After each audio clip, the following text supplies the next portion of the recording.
Hello guys, পিকে এডিটর চ্যানেলে আপনাকে most welcome. আপনার পিকচারটি যদি এভাবে এডিট করতে চান তাহলে এই ভিডিওটি প্রথম থেকে শেষ পর্যন্ত দেখুন। এই পিকচারটি আমি এডিট করেছি লাইটরুম অ্যাপ্লিকেশনটি দিয়ে।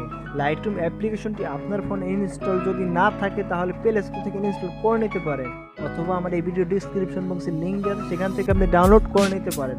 তো গাইস, আমার এই ভিডিওটি যদি ভালো লেগে থাকে একটি লাইক দেবেন এবং আপনার মূল্যবান মতামতটি কমেন্ট বক্সে জানিয়ে দিবেন।